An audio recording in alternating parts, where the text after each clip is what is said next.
Vamos dar início à sessão ordinária de hoje com a conferência do acadêmico Francisco Trindade Chicão, conhecido e amigo nosso, não só daqui da academia, como também os representantes do CREMEP, doutor André Dubé e Luiz Gonzaga Barreto, representando Hildo Azevedo. André Dubé é presidente do CREMEP e Barreto está ali escondido representando Hildo Azevedo. Eu agradeço a presença de todos. Estamos fazendo uma gravação para colocar esta conferência no YouTube.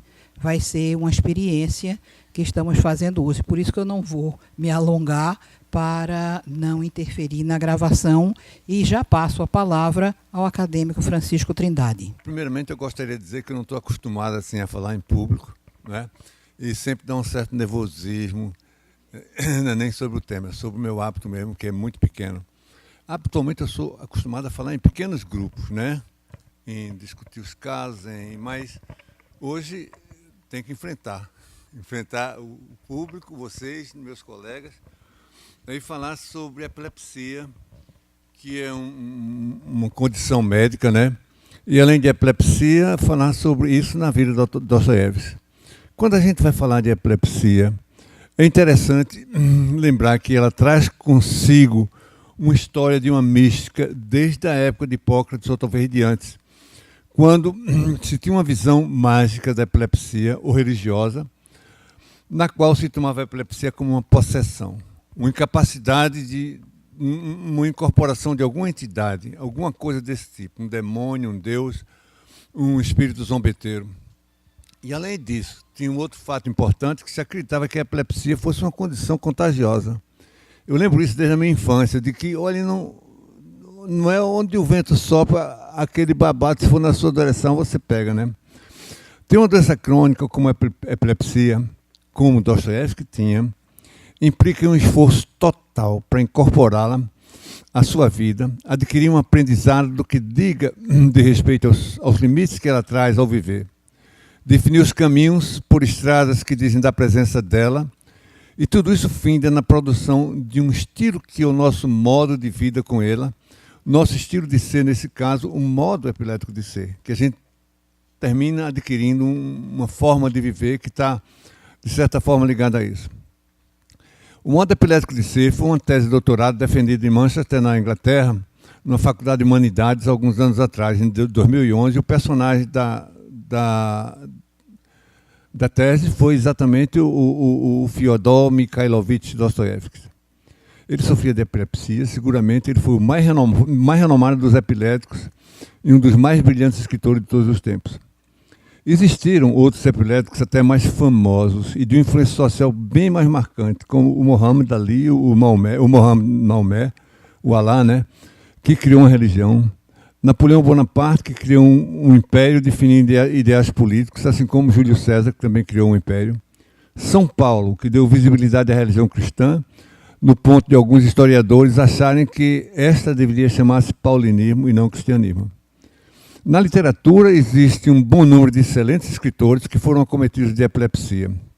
Boa parte deles tinha uma certa vergonha ou algum temor sobre a sua reputação, além de se preocuparem que a doença fosse capaz de influenciar negativamente a sua produção artística e literária. Em um livro de 1949, sobre a caça às bruxas, do nome Maleus Maleficarum, escrito sob autoridade papal, as convulsões eram tomadas como uma característica para a identificação das bruxas. Esse livro fomentou uma onda de perseguição, tortura e morte de mais de 200 mil mulheres que sofriam de convulsões.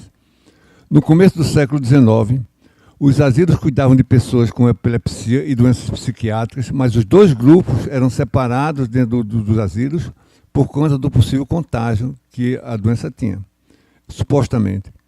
No começo do século XX, alguns estados na América do Norte tinham leis que proibiam o casamento de pessoas com epilepsia, bem como de terem ou adotarem filhos. Porque como era marcante socialmente a epilepsia, alguns estados permitiam a esterilização dessas pessoas.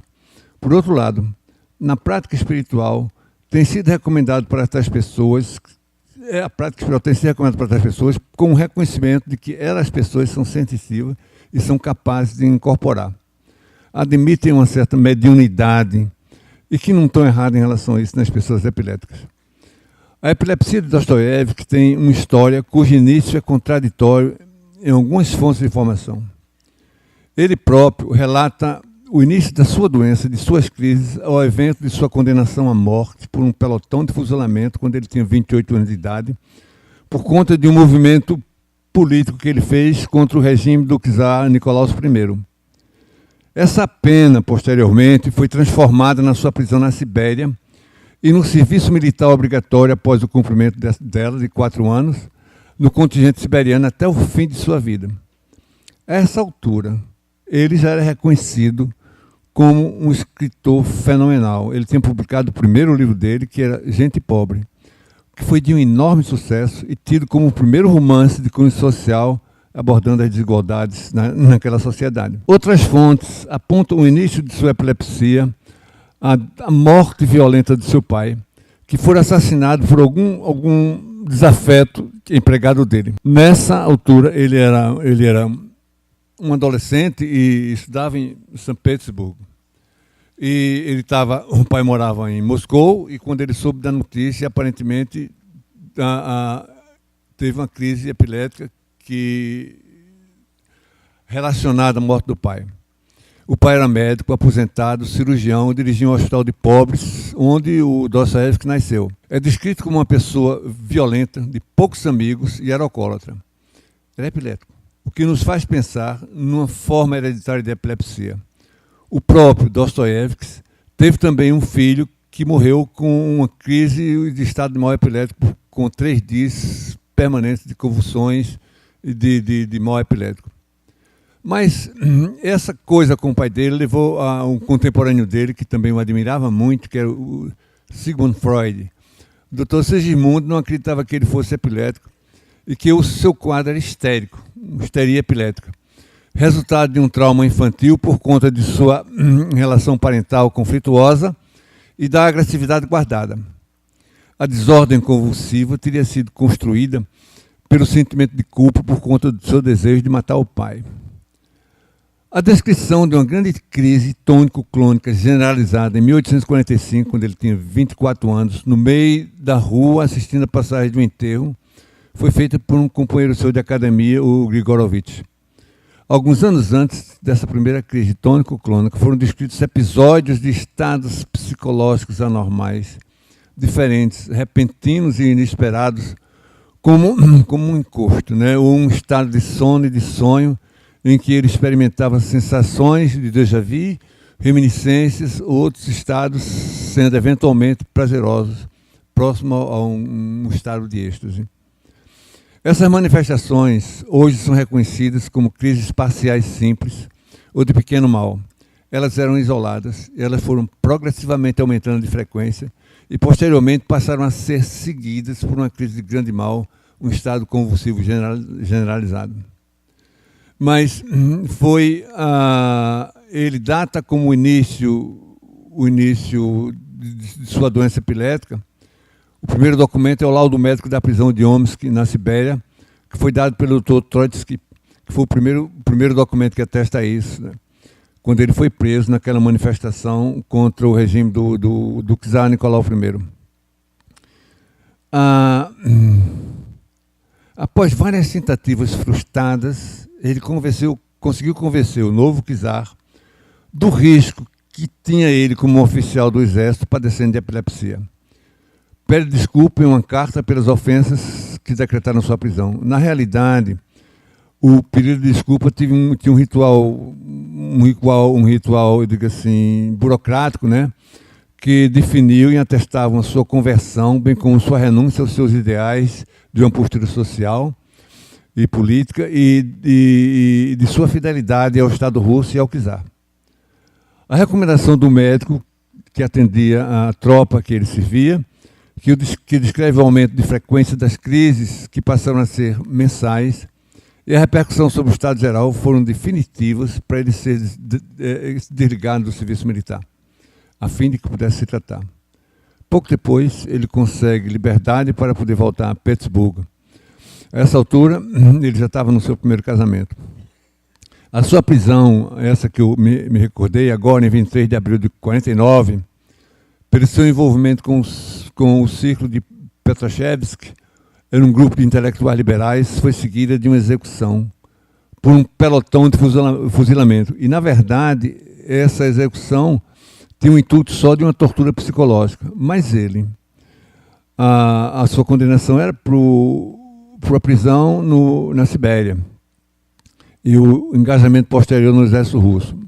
Mas a representação do fuzilamento deixou marcas profundas na alma dele e de forma igual ao que a epilepsia também deixou. Uma execução em que ele não sabia se seria ou não realizada. De repente, a crise ou a suspensão do cessar-fogo, né, e a vida foi sempre marcada por isso. A crise que lhe tirava a vida através da perda da consciência tinha o mesmo simbolismo que essa execução dele. Sua morte, bem como sua vida, era sempre postergada nessas crises. Desta forma, foi nascendo na alma o que permitiu toda a sua obra ser olhada por alguns críticos como obra póstuma. Porque ele tinha crise e depois danava-se a escrever um livro e alguns críticos acham que isso é obra póstuma, né? E ele descreve o seu modo de vida como o maior modo epilético de ser. Tudo isso é suficiente para conceber o papel que a doença teve em sua vida. Sua postura existencial de aceitação da doença, seu esforço em dominá-la, em trazê-la para o seu cotidiano, para viver com ela a sua vida e a sua obra, não é simplesmente extraordinário, mas é exemplar para os tantos que vivem uma doença crônica, um defeito físico que irá acompanhá-lo o resto da vida, da qual ele não pode negar ou se livrar. A aceitação da realidade é a pedra fundamental para que se possa construir uma vida e para que se possa construir horizontes novos. Clarice Lispector, em uma carta, uma das correspondências dela com uma amiga, confortando, ela aconselha a amiga a não imitar ninguém. Não querer ser diferente, pois toda a construção do edifício do que somos nós, muitas vezes, foi levantada em cima dos nossos defeitos. Quem vive alguma profissão de ajuda sabe como ajudar é difícil. Às vezes é melhor deixar o defeito que construiu e em cima do qual a pessoa foi construída. Né?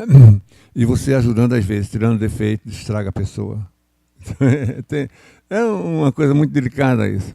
O Alfred Adler foi um dos discípulos de dissidentes freudianos e ele elaborou uma teoria psicanalítica na qual a libido para ele, a força motora, era o sentimento de poder. Na ótica adleriana, nós podíamos encontrar pessoas bem formadas e bem-sucedidas na vida, não simplesmente apesar dos seus efeitos, como nós achamos, mas sobretudo por causa deles. Porque foi eles que fizeram a pessoa hipertrofiar outros valores, outras qualidades e conseguir vencer a sua luta no campo da vida, né? O defeito como uma estrutura fundamental utilizada para crescer. Dostoiévski, no período compreendido entre os anos de 1846 e 1849, ele conversava diariamente, pelo menos 2 vezes por dia, com um amigo médico neurologista. Seus problemas de saúde e outros temas como religião, que ele tinha uma formação muito boa. Pedi emprestado o livro de neurologia e das doenças do sistema nervoso, tendo posteriormente consultado os especialistas em França, cuja medicina era bastante valorizada na Rússia de então, e na Alemanha também, tendo sido internado para avaliação e tratamento da epilepsia na Suíça. Aparentemente, ele não era um bom cliente, ele não seguia bem as orientações médicas. Verdade que não existiam medicações adequadas, mas ele não modificava os hábitos de vida. As noites exageradas e extenuantes de trabalho e as farras dele, né? A bebida alcoólica e o hábito de jogar. Seus personagens epiléticos, eles sempre aparecem nos seus melhores livros. Foram criados, espelhados em sua experiência com a doença. E, a bem da verdade, muitas das coisas que ele descreve foram conhecidas e incorporadas na literatura médica como manifestações da doença através dos seus escritos. Incluímos nisso as auras epiléticas, as experiências de êxtase, as sensações positivas em que o cérebro é inundado, iluminado por uma alegria e uma plenitude existencial de harmonia consigo e com o mundo. Nisso ele fala pelos seus personagens. Isso não era conhecido na literatura médica como sendo componentes sintomáticos da doença em si. Essa coisa boa, a visão que você tinha, o enxergar longe, a paz e a harmonia. Isso, de certa forma, me lembra em Viciados em Drogas, em Vícios. Eu acho que ele viciou-se nisso, de certa forma. A expressão que eu tinha dos doentes viciados em heroína sempre foi a mesma. Sempre foi a mesma. Eu passei 2 anos morando nos Estados Unidos, trabalhando com viciados, que eu trabalhava em doenças de fígado. Era álcool, então vício em drogas, né? Mas a descrição de quem tomava heroína, ele podia ter assaltado, matado alguém para conseguir dinheiro para comprar droga.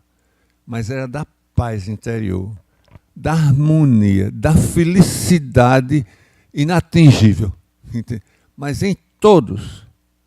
Se eu tivesse que me viciar, eu me viciava em heroína. Era coisa porque era fantástico. Então, ele incorporou a sua experiência epilética nos seus personagens. As aulas epiléticas foram também descritas por ele e incorporadas depois pelos neurologistas de então como acontecimentos do epilético.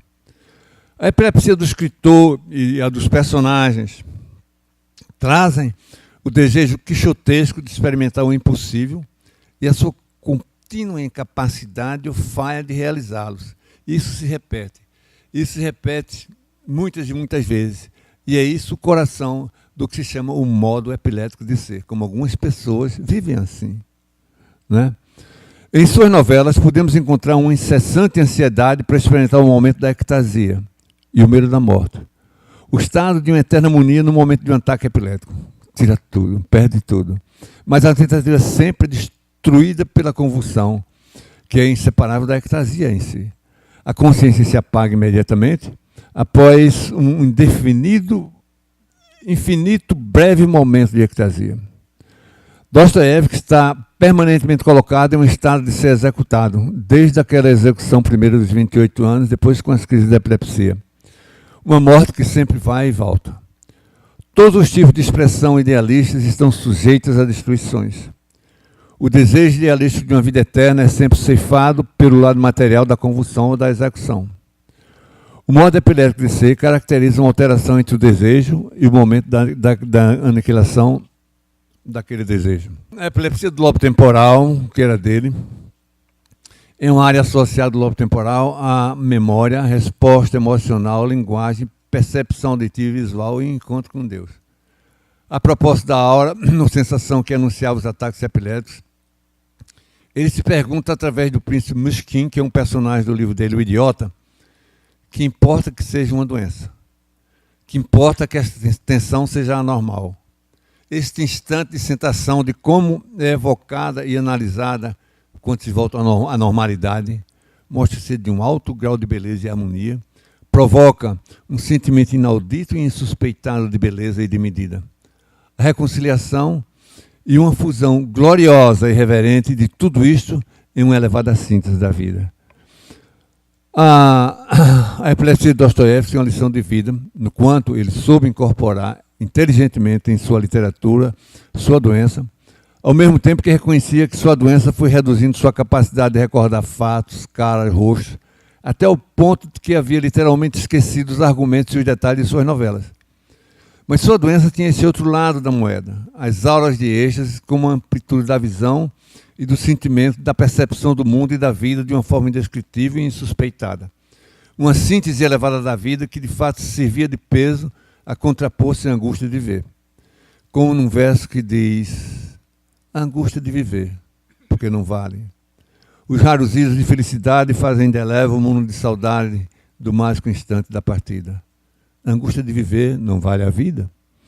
Na literatura médica, a aura epilética de Dostoiévski tem gerado um debate científico interessante entre os médicos. Segalov foi um neurologista, o primeiro a discutir entre os neurologistas esse aspecto. Henri Gaston o colocou como tendo uma epilepsia do lobo temporal. Outros apontam que a epilepsia dele era hereditária e idiopática, mas também de lobo temporal. Sigmund Freud achava que ele era um histérico epilético. A construção dos seus personagens foi inteiramente montada em sua vivência com a doença.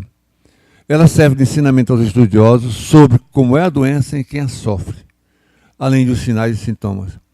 Além de ser um paciente com epilepsia, ele era um profundo estudioso da alma humana e é considerado um precursor da psicanálise, um filósofo, um socialista, um crítico da sociedade burguesa europeia da época, bem como da sociedade russa. A sua aura, ao visitar o Palácio Cristal, isso foi interessantíssimo. O Palácio Cristal era uma construção que a Inglaterra fez em 1854 para mostrar as benesses e os ganhos da nova tecnologia ao bem-estar do homem. Então tinha 17 mil expositores vindo de todo o mundo, era um edifício todo de espelhos para simbolizar a transparência, né? 600 metros de comprimento, uma profundidade de 100 metros, uma altura de 30. Abrigava 17 mil expositores vindos do mundo inteiro para mostrar os avanços e o progresso dessa nova era, da evolução industrial, da tecnologia, de suas benesses, das comodidades que ela traz, do homem novo, que teria a solução técnica da questão social resolvida. Viveria em um palácio comunitário, vivendo um sonho perpétuo de paz, do consenso, da democratização do luxo e da saída da história. Não tinha necessidade mais de haver história, terminava ali. Mas o impacto que isso causou em Dostoiévski, quando ele via as pessoas entrando naquele edifício monstruoso, né, foi incrível que ele, naquela época, 1854, ele viu o mundo de hoje, nós, perdidos no consumismo. Né? Ele faz um livro fantástico, é o Homem Subterrâneo, ele faz uma crítica, e com ele nasceu, talvez, ele conseguiu enxergar o capitalismo psicodélico, da qual o espaço do consumo que absorve os visitantes daquilo, né, era um espaço de imersão para o homem se diluir em um meio que deve aspirá-lo e deve fazê-lo assumir a transformação desse ser humano em um grande consumidor. É uma visão assim, de mais de 150 anos na frente. Né? Tem que ser uma aura mesmo para você ter essa percepção como ele teve. Né?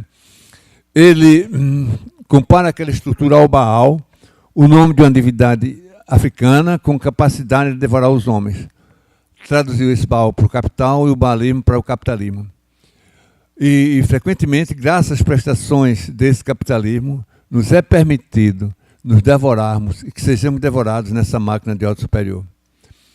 Ele usou a enfermidade para se livrar do serviço militar permanente, coisa que nós todos fazemos muito quando estamos na cidade, a qual havia sido condenado pelo czar Nicolás I em 1849.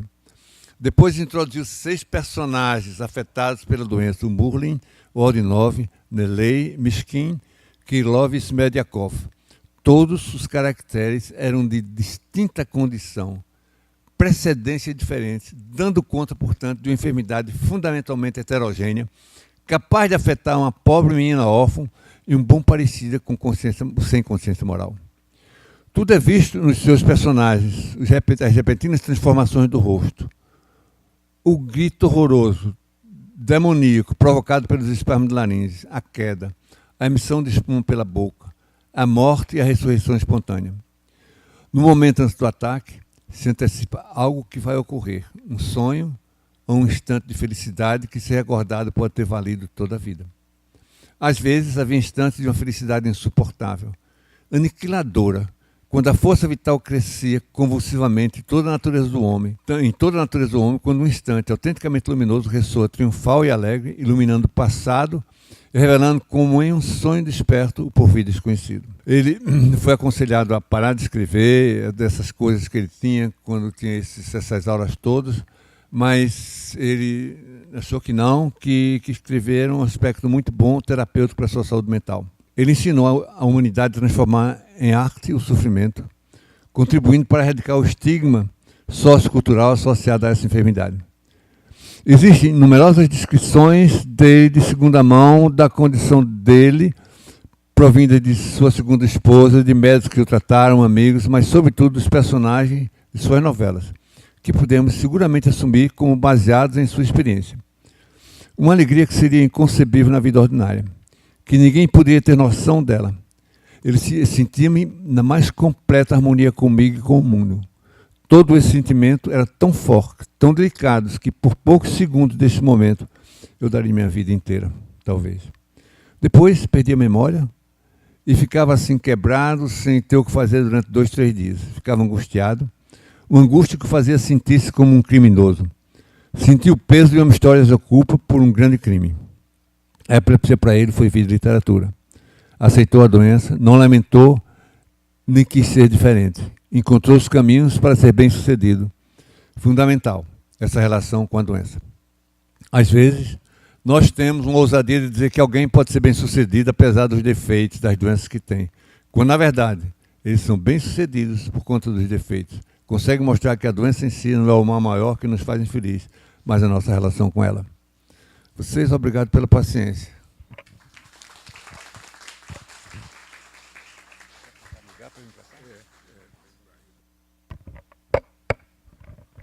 Em nossa opinião, na história da literatura, haveria uma trajetória, uma linha contínua, que teria como objeto, com ficção literária, a natureza humana.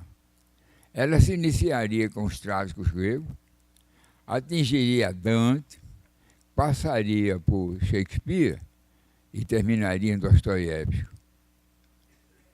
Então, o humano, alguém já chegou a dizer, hoje é o maior crítico e conhecedor do Shakespeare, que ele foi inventor do humano. E, por outra parte, eu acharia que a literatura visaria o aspecto social. Eu uniria, então, Balzac e Proust. Balzac é o melhor retrato da sociedade francesa no século XIX. E Proust, a sociedade francesa na Bela Époque. Então, o Dostoiévski, no mundo moderno, no século XIX, foi aquele que deu o mergulho maior nessa alma humana sofrida, que dizia dos humilhados e ofendidos, daqueles que não têm vez. A sua epilepsia. Eu, há pouco tempo, passado, em um complexado com inferioridade. E até hoje, eu estou Trindade Barreto, eu vejo uma polêmica entre os psiquiatras. Uns dizem que a epilepsia seria uma psicose e outros dizem que não. Porque, ao contrário do que o povo pensa, o doente mental não é o psicopata, é o psicótico. Em geral, a psiquiatria moderna coloca uma grande psicose, a esquizofrenia, a paranoia, o maníaco depressivo e as demências. Então, eu queria saber qual é a opinião do Dr. Francisco Trindade sobre se a epilepsia é ou não uma psicose, ou, como se diz, uma perturbação transitória de função cerebral causada por uma descarga espontânea e excessiva de neurônios, uma doença neurológica, um transtorno mental acompanhada de convulsões no grande mal, alterações de humor, perda momentânea da consciência, da memória ou de orientação de tempo e de lugar, sobretudo quando a prática de crime, com grande agressividade e uma verdadeira fúria assassina. Aí você coloca como epiléticos famosos, Dostoiévski, Van Gogh e o nosso Machado de Assis. Muitas vezes caído na Cinelândia com um ataque epilético, com espasmo muscular, com as convulsões. E a ciência usa hoje o eletroencefalograma, da mesma maneira que se usa eletrocardiograma para a situação do coração, usa o eletroencefalograma para a análise das chamadas ondas cerebrais na epilepsia, as suas visíveis alterações, sobretudo pelo exame dos lobos frontais temporais. Agora, o que mais me chamou a atenção na obra do Dostoiévski, além desse aspecto da epilepsia, que demonstrou a sua incorporação, é o denominado complexo de culpa, que a gente encontra no Raskolnikov, o grande personagem de Crime e Castigo. Eu acho, porque o Dostoiévski nasceu em 1921 e morreu em 61, 60 anos, que ele antecedeu a teoria do Freud sobre o complexo de culpa. Mas a expressão complexo foi usada pela primeira vez por Jung na Alemanha a partir de 1902. E significa uma ideia ou um conjunto de ideias com forte carga afetiva, existente ou localizada no inconsciente individual. Os complexos, como o de inferioridade, da teoria de Adler, são independentes dentro da psique, apoderam-se do ego e passam a dirigir o comportamento humano se não forem controlados, como, por exemplo, o complexo de ser magro leva o indivíduo a comer compulsivamente, exageradamente. Em geral, esse complexo, da teoria da doutrina de Freud, ele baseou-se, foi lançar a mão das tragédias gregas. Eu tenho o complexo de Édipo, o complexo de Eretra. E aí surge particularmente o complexo de culpa. Segundo Freud, é algo inconsciente, é uma ideia de grande ou forte carga afetiva, de sentir-se, de ser o culpado de um erro, de um crime, de uma falta qualquer, muitas vezes imaginárias, pois não foi causado voluntariamente. Procura fugir de tal culpa com amnésia, com dissociação e quando o indivíduo procura livrar-se de tal lembrança, de tal sentimento complexo de culpa, ou então procura reparar o seu erro, a sua culpa. É uma verdadeira autopunição, com Raskolnikov, Dostoiévski, do Crime e Castigo. É uma verdadeira como no personagem Raskolnikov de Crime e Castigo. Quem comete um crime por complexo sentimento de culpa, somente passa a sofrer a sua punição, é castigado, satisfazendo assim uma profunda necessidade de expiação. Então a culpa seria um estado emocional, psicológico causado pelo conhecimento de que alguma norma moral foi violada, tem assim um certo conteúdo ético. É uma autopunição que vai assumir um aspecto do sentimento quando é muito reprimida, dominada, sufocada, adquire um caráter neurótico. Pois alguém não se confunde com a vergonha. Na vergonha, alguém sente a vergonha caso outrem tome conhecimento de sua culpa ou de sua punição. Aliás, essa noção de culpa aqui da psiquiatria é inteiramente diferente da compreensão da culpa no significado jurídico penal. É sempre, portanto, algo inconsciente. Aí ontem, por acaso, eu descobri, nunca tinha ouvido referência a isso, que Freud, em 1928, escreveu um artigo intitulado Dostoiévski e o parricídio, pois conta-se, como salientou a doutrindade, que o pai do grande escritor russo era muito violento e brutal, tratava desumanamente os seus empregados e afirma que teria sido assassinado por ele.